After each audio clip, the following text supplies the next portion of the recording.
जब कुरान पढ़ा जाए तो उसे कान लगाकर सुनो और खामोश रहो ताकि तुम पर रहम किया जाए। क़ाल अलम अक़ुल लक इन्नक लन तस्ततीअ मइय सबरा क़ाल इन सअलतुक अन शैइन बअदहा फला तुसाहिबनी क़द बलगत मिन लदुन्नी उज़रा फ़अंतलक़ा हत्ता इज़ा अतया अहल क़रयतिन इस्ततअमा अहलहा फ़अबौ अन युज़य्यिफ़ूहुमा فوجدا فيها جدارا يريد أن ينقض فأقامه قال لو شئت لاتخذت عليه أجرا قال هذا فراق بيني وبينك سأنبئك بتأويل ما لم تستطع عليه صبرا أما السفينة فكانت لمساكين يعملون في البحر فأردت أن أعيبها وكان وراءهم ملك يأخذ كل سفينة غصبا وأما الغلام فكان أبواه مؤمنين فخشينا أن يرهقهما طغيانا وكفرا فأردنا أن يبدلهما ربهما خيرا منه زكاة وأقرب رحما وأما الجدار فكان لغلامين يتيمين في المدينة وكان تحته كنز لهما وكان أبوهما صالحا فأراد ربك أن يبلغا أشدهما ويستخرجا كنزهما رحمة من ربك وما فعلته عن أمري ذلك تأويل ما لم تستطع عليه صبرا ويسألونك عن ذي القرنين قل سأتلو عليكم منه ذكرا إنا مكنا له في الأرض وآتيناه من كل شيء سببا فأتبع سببا حتى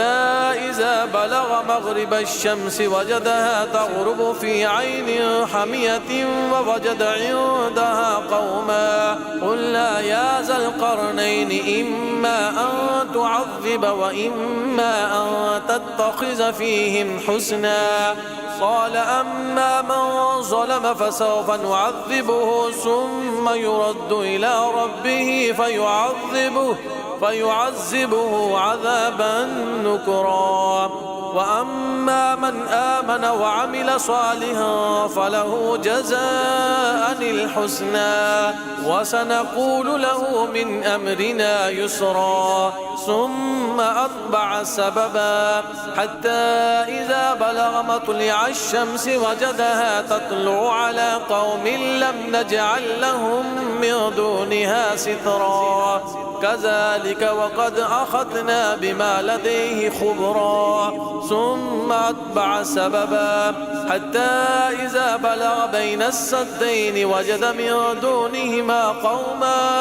قوما لا يكادون يفقهون قولا قالوا يا ذا القرنين إن ياجوج وماجوج مفسدون في الأرض فهل نجعل لك خرجا على أن تجعل بيننا وبينهم سدا قال ما مكني فيه ربي خير فأعينوني بقوة أجعل بينكم وبينهم ردما آتوني زبر الحديد حتى إذا ساوى بين الصدفين قال انفخوا حتى إذا جعله نارا قال آتوني أفرغ عليه قطرا فما استطاعوا أن يظهروه وما استطاعوا له نقبا قال هذا رحمة من ربي فإذا جاء وعد ربي جعله دكا وكان وعد ربي حقا وتركنا بعدهم يومئذ يموج في بعد ونفخ في السور فجمعناهم جمعا وعرضنا جهنم يومئذ للكافرين عرضا الذين كانت أعينهم في غطاء عن ذكري وكانوا لا يستطيعون سمعا. أفحسب الذين كفروا أن يتخذوا عبادي من دوني أولياء إنا أعتدنا جهنم للكافرين نزلا. قل هل ننبئكم بالأخسرين أعمالا الذين ضل سعيهم في الحياة الدنيا وهم يحسبون أنهم يحسنون صنعا. أولئك الذين كفروا بآيات ربهم ولقائه فحبطت أعمالهم فلا نقيم لهم يوم القيامة وزنا. ذلك جزاؤهم جهنم بما كفروا واتخذوا آياتي ورسلي هزوا. إن الذين آمنوا وعملوا الصالحات كانت لهم جنات الفردوس نزلا خالدين فيها لا يبغون عنها هبلا. قل لو كان البحر مدادا لكلمات ربي لنفد البحر قبل أن تنفد كلمات ربي ولو جئنا بمثله مددا. قل إنما أنا بشر مثلكم يوحى إلي أنما إلهكم إله واحد فمن كان يرجو لقاء ربه فليعمل عملا صالحا ولا يشرك بعبادة ربه أحدا. بسم الله الرحمن الرحيم. كافها يا عين صاد. ذكر رحمة ربك عبده زكريا إذ نادى ربه نداء خفيا قال رب إني وهن العظم مني واشتعل الرأس شيبا ولم أكن بدعائك رب شقيا وإني خفت الموالي من ورائي وكانت امرأتي عاقرا فهب لي من لدنك وليا يرثني ويرث من آل يعقوب واجعله رب رديا. يا زكريا إنا نبشرك بغلام اسمه يحيى لم نجعل له من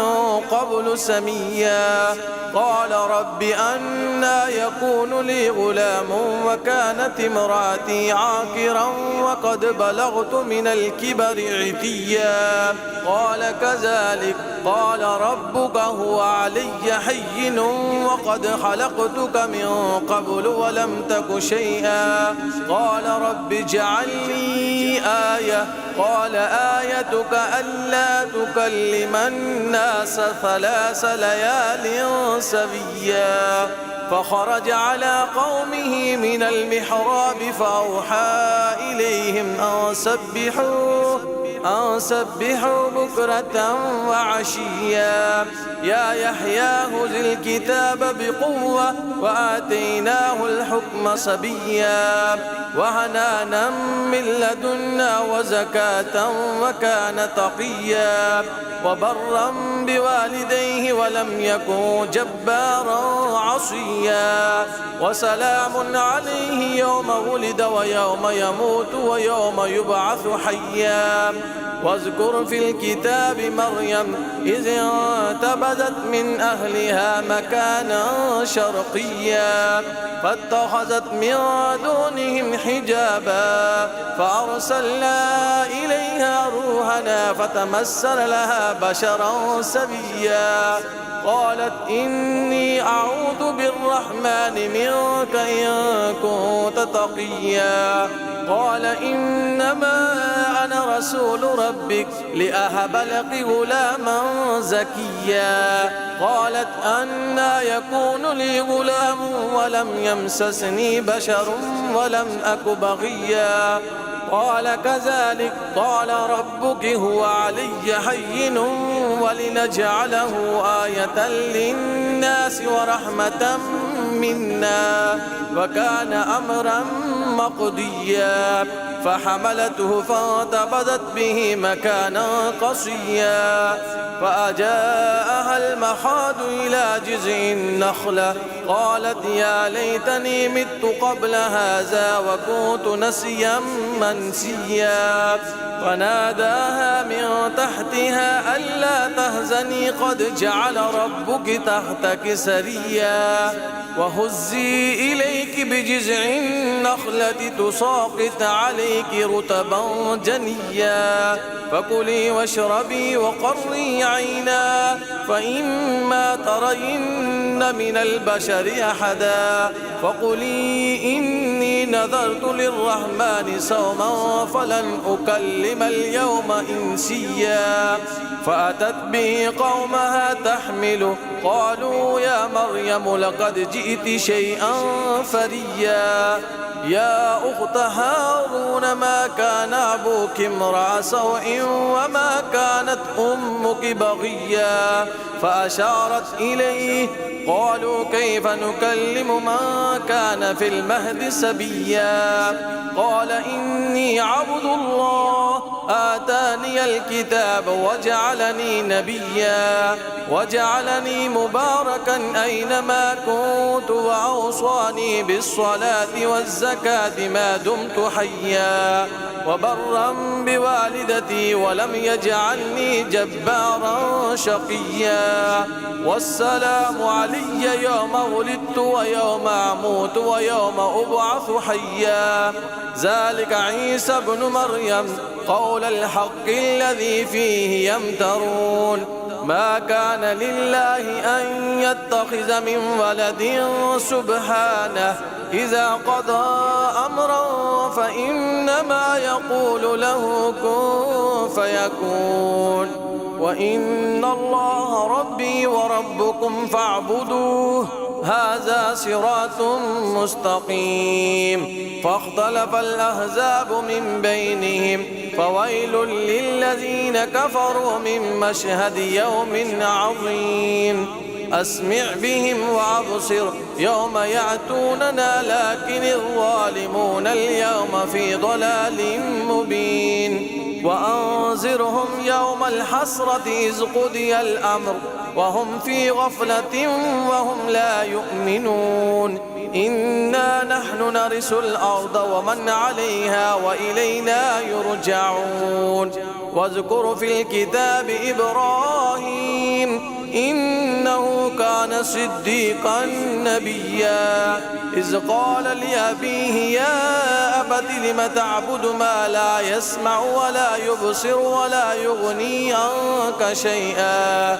يا أبت إني قد جاءني من العلم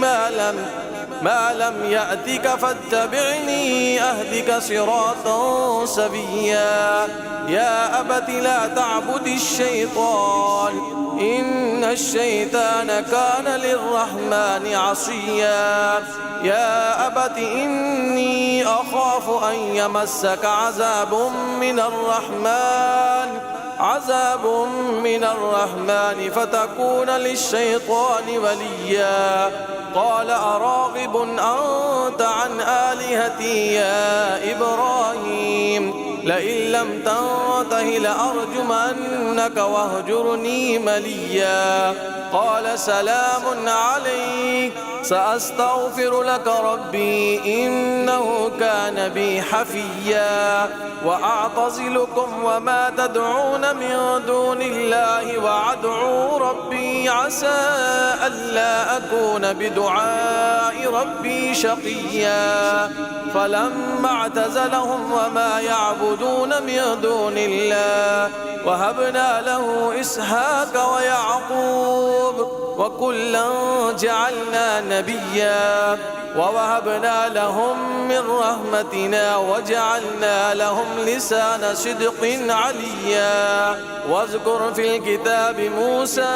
إنه كان مخلصا وكان رسولا نبيا وناديناه من جانب الطور الأيمن وقربناه نجيا ووهبنا له من رحمتنا أخاه هارون نبيا واذكر في الكتاب إسماعيل إنه كان صادق الوعد وكان رسولا نبيا وكان يأمر أهله بالصلاة والزكاة وكان عند ربه مرضيا واذكر في الكتاب إدريس إنه كان صديقا نبيا ورفعناه مكانا عليا أولئك الذين أنعم الله عليهم من النبيين من ذرية آدم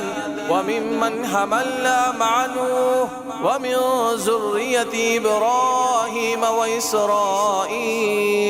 وممن هدينا واجتبينا إذا تتلى عليهم آيات الرحمن خروا سجدا وبكيا فخلف من بعدهم خلف أضاعوا الصلاة واتبعوا الشهوات فسوف يلقون غيا إلا من تاب وآمن وعمل صالحا فأولئك يدخلون الجنة ولا يظلمون شيئا جنات عدن التي وعد الرحمن عباده بالغيب إنه كان وعده مأتيا لا يسمعون فيها لغوا إلا سلاما ولهم رزقهم فيها بكرة وعشيا تلك الجنة التي نورث من عبادنا من كان تقيا وما نتنزل إلا بأمر ربك له ما بين أيدينا وما خلفنا وما بين ذلك وما كان ربك نسيا رب السماوات والأرض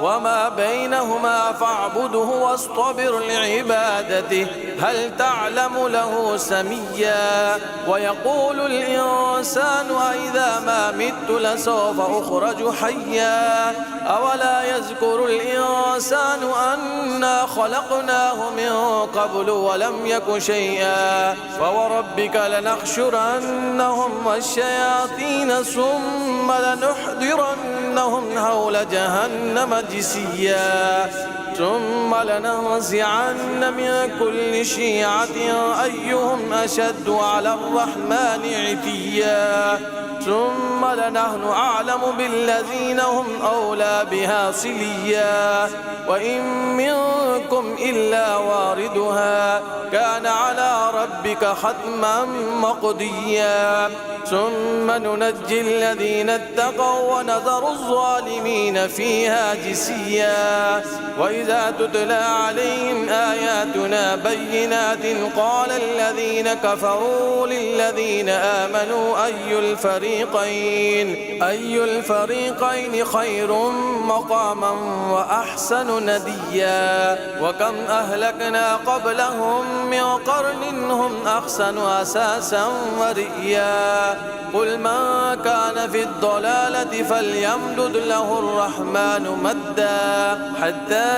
إذا رأوا ما يوعدون إما العذاب وإما الساعة فسيعلمون من هو شر مكانا وأضعف جندا ويزيد الله الذين اهتدوا هدى والباقيات الصالحات خير عند ربك ثوابا وخير مردا أفرأيت الذي كفر بآياتنا وقال لأوتين مالا وولدا أطلع الغيب أم اتخذ عند الرحمن أهدا كلا سنكتب ما يقول ونمد له من العذاب مدا ونرثه ما يقول ويأتينا فردا واتخذوا من دون الله آلهة ليكونوا لهم عزا كلا سيكفرون بعبادتهم ويكونون عليهم ضدا ألم تر أنا أرسلنا الشياطين على الكافرين تعزهم أزا فلا تعجل عليهم إنما نعد لهم عدا يوم نحشر المتقين إلى الرحمن وفدا ونسوق المجرمين إلى جهنم وردا لا يملكون الشفاعة إلا من اتخذ عند الرحمن أهدا وقالوا اتخذ الرحمن ولدا لقد جئتم شيئا إدا تكاد السماوات يتفطرن منه وتنشق الأرض وتخر الجبال هدا أن دعوا للرحمن ولدا وما ينبغي للرحمن أن يتخذ ولدا إن كل من في السماوات والأرض إلا آتي الرحمن عبدا لقد أحصاهم وعدهم عدا وكلهم آتيه يوم القيامة فرضا إن الذين آمنوا وعملوا الصالحات سيجعل لهم الرحمن ودا فإنما يسرناه بلسانك لتبشر به المتقين وتنذر به قوما لدا وكم أهلكنا قبلهم من قرن هل تحس منهم من أحد أو تسمع لهم ركزا بسم الله الرحمن الرحيم طه ما أنزلنا عليك القرآن لتشقى إلا تذكرة لمن يخشى تنزيلا ممن خلق الأرض والسماوات العلى الرحمن على العرش استوى له ما في السماوات وما في الأرض وما بينهما وما تحت الثرى وإن تجهر بالقول فإنه يعلم السر وأخفى الله لا إله إلا هو له الأسماء الحسنى وهل أتاك حديث موسى إذ رأى نارا فقال لأهلهم كثوا إني آنست نارا لعلي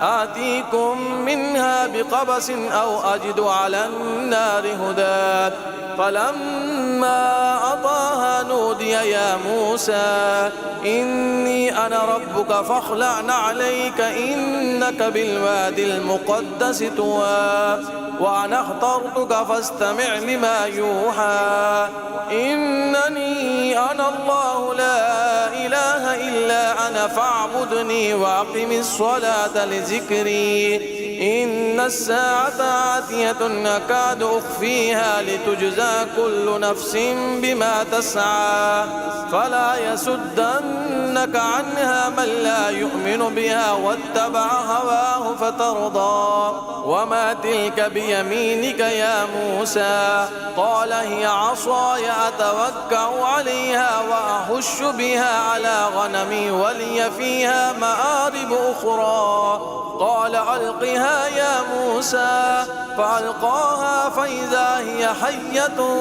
تسعى قال هزها ولا تخف سنعيدها سيرتها الأولى واضمم يدك إلى جناحك تخرج بيضاء من غير سوء آية أخرى لنريك من آياتنا الكبرى اذهب إلى فرعون إنه طغى قال رب اشرح لي صدري ويسر لي أمري واحلل عقدة من لساني يفقه قولي واجعل لي وزيرا من أهلي هارون اشدد به أزري وأشركه في أمري كي نسبحك كثيرا ونذكرك كثيرا إنك كنت بنا بصيرا قال قد أوتيت سؤلك يا موسى ولقد مننا عليك مرة أخرى إذ أوحينا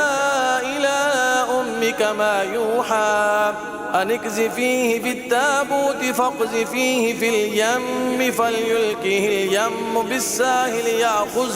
يأخذه عدو لي وعدو له وألقيت عليك محبة مني ولتصنع على عيني إذ تمشي أختك فتقول هل أدلكم على من يكفل فرجعناك إلى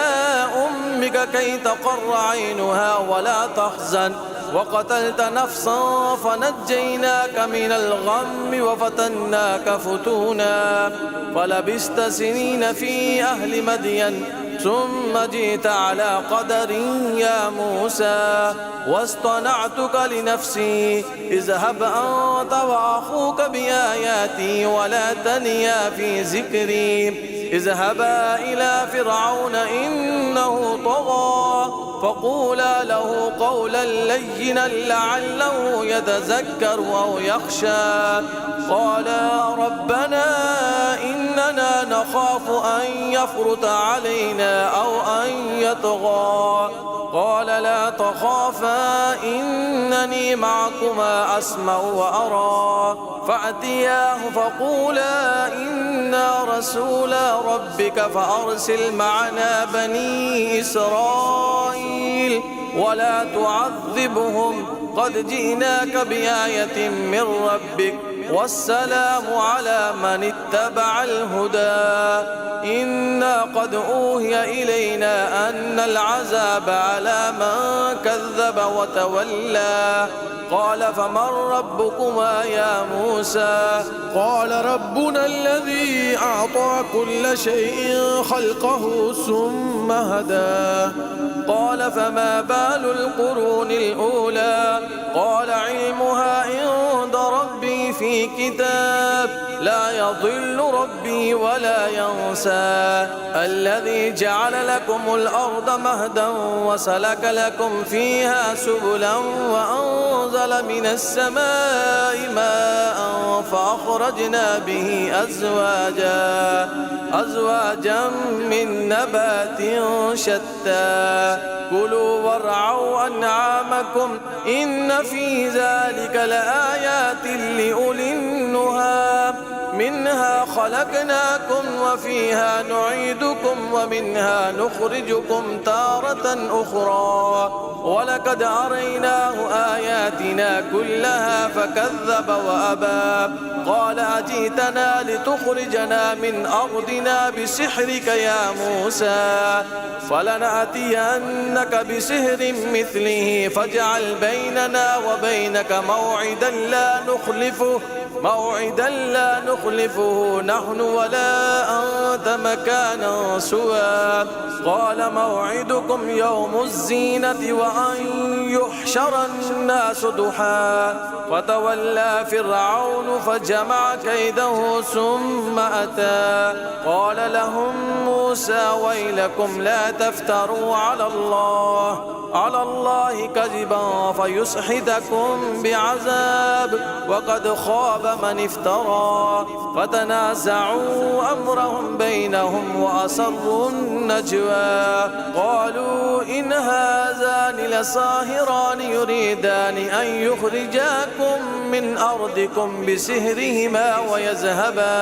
ويذهبا بطريقتكم المثلى فأجمعوا كيدكم ثم أتوا صفا وقد أفلح اليوم من استعلى قالوا يا موسى إما أن تلقي وإما أن نكون أول من ألقى قال بل ألقوا فإذا حبالهم وعصيهم يحيل إليه من سحرهم أنها تسعى فأوجس في نفسه خيفة موسى قلنا لا تخف إنك أنت الأعلى وألق ما في يمينك تلقف ما صنعوا إنما صنعوا كيد ساحر ولا يفلح الساحر حيث أتى فألقي السحرة سجدا قالوا آمنا برب هارون وموسى قال آمنتم له قبل أن آذن لكم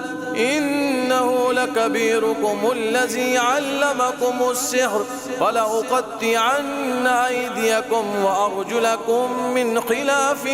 ولأصلبنكم في جذوع النخل ولتعلمن أينا أشد عذابا وأبقى قالوا لن نؤثرك على ما جاءنا من البينات والذي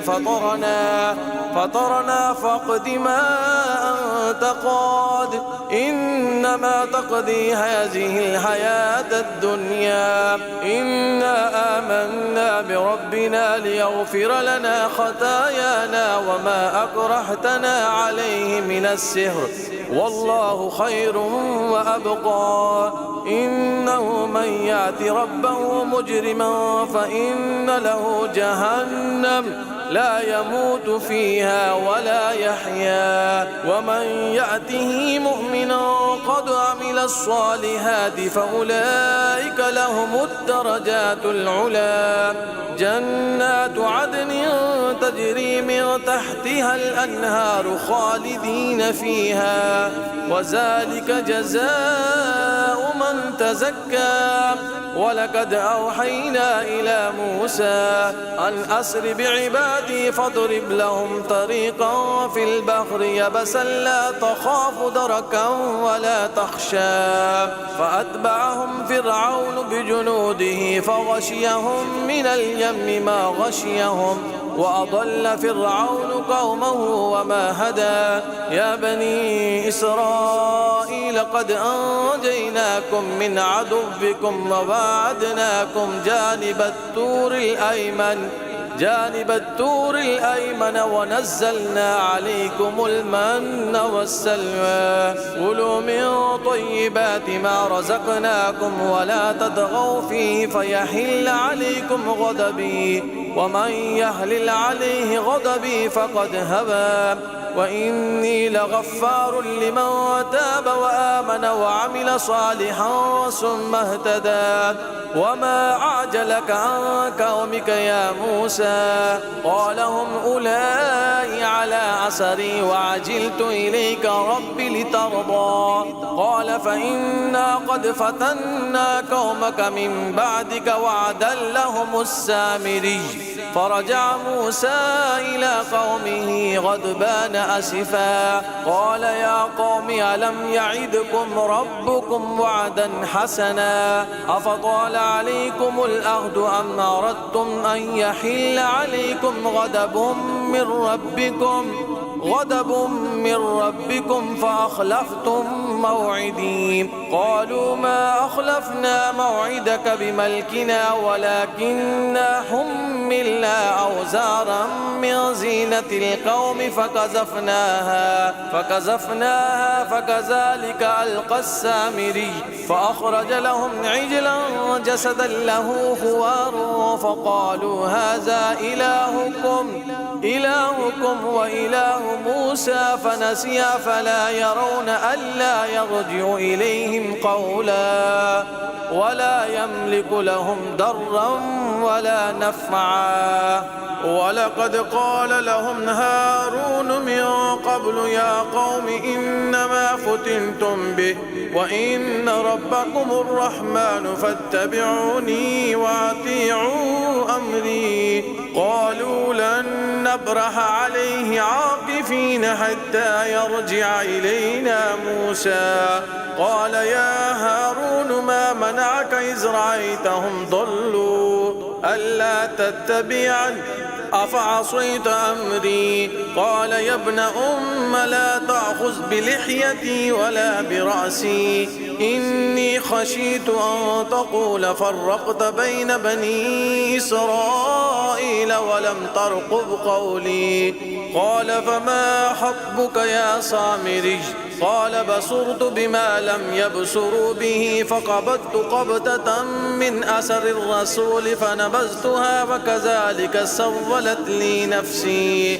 قال فاذهب فإن لك في الحياة أن تقول لا مساس، وإن لك موعدا لن تخلفه، وانظر إلى إلهك الذي ظلت عليه عاقفا لنحرقنه ثم لننصفنه في اليم نسفا. إنما إلهكم الله الذي لا إله إلا هو وسع كل شيء علما. كذلك نقص عليك من أنباء ما قد سبق وقد آتيناك من لدنا ذكرا. من أعرض عنه فإنه يحمل يوم القيامة وزرا خالدين فيه وساء لهم يوم القيامة حملا. يوم ينفخ في الصور ونحشر المجرمين يومئذ زرقا يتخافتون بينهم إن لبثتم إلا عشرا نحن أعلم بما يقولون إذ يقول أمثلهم طريقة إن لبثتم إلا يوما. ويسألونك عن الجبال فقل ينسفها ربي نسفا فيذرها قاعا صفصفا لا ترى فيها عوجا ولا أمتا. يومئذ يتبعون الداعي لا عوج له وخشعت الأصوات للرحمن فلا تسمع إلا حمسا. يومئذ لا تنفع الشفاعة إلا من أذن له الرحمن ورضي له قولا. يعلم ما بين أيديهم وما خلفهم ولا يحيطون به علما. وعنت الوجوه للحي القيوم وقد خاب من حمل ظلما. ومن يعمل من الصالحات وهو مؤمن فلا يخاف ظلما ولا حظما. وكذلك أنزلناه قرآنا عربيا وصرفنا فيه من الوعيد لعلهم يتقون أو يحدث لهم ذكرا. فتعالى الله الملك الحق ولا تعجل بالقرآن من قبل أن يقضى إليك وحيه وقل رب زدني علما. ولقد عهدنا إلى آدم من قبل فنسي ولم نجد له عزما. وإذ قلنا للملائكة اسجدوا لآدم فسجدوا إلا إبليس أبى فقلنا يا آدم إن هذا عدو لك ولزوجك فلا يخرجنكما من الجنة فتشقى. إن لك ألا تجوع فيها ولا تعرى وأنك لا تظمأ فيها ولا تضحى. فوسوس إليه الشيطان قال يا آدم هل أدلك على شجرة الخلد وملك لا يبلى. فأكلا منها فبدت لهما سوآتهما وطفقا يخصفان عليهما من ورق الجنة وعصى آدم ربه فغوى ثم اجتباه ربه فتاب عليه وهدى. قال اهبطا منها جميعا بعضكم بعضكم لبعض عدو فإما يأتينكم مني هدى فمن تبع هداي فلا يضل ولا يشقى ومن أعرض عن ذكري فإن له معيشة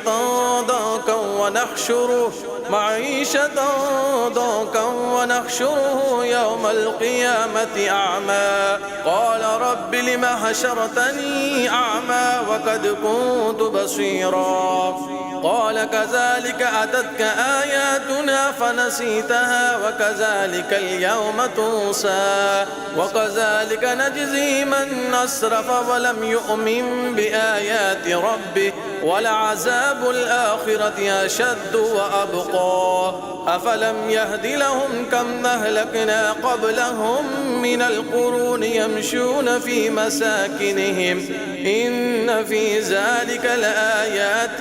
لأولي النهى ولولا كلمة سبقت من ربك لكان لزاما وأجل مسمى فاصبر على ما يقولون وسبح بحمد ربك قبل طلوع الشمس وقبل غروبها ومن آناء الليل فسبح وأطراف النهار لعلك ترضى ولا تمدن عينيك إلى ما متعنا به أزواجا منهم زهرة الحياة الدنيا لنفتنهم فيه ورزق ربك خير وأبقى وأمر أهلك بالصلاة واصطبر عليها لا نسألك رزقا نحن نرزقك والعاقبة للتقوى وقالوا لولا يأتينا بآية من ربه أولم تأتهم بينة ما في الصحف الأولى ولو أنا أهلكناهم بعذاب من قبله لقالوا ربنا لولا أرسلت إلينا رسولا فنتبع آياتك من قبل أن نذل ونخزى قل كل متربص فتربصوا فستعلمون من أصحاب الصراط السوي ومن اهتدى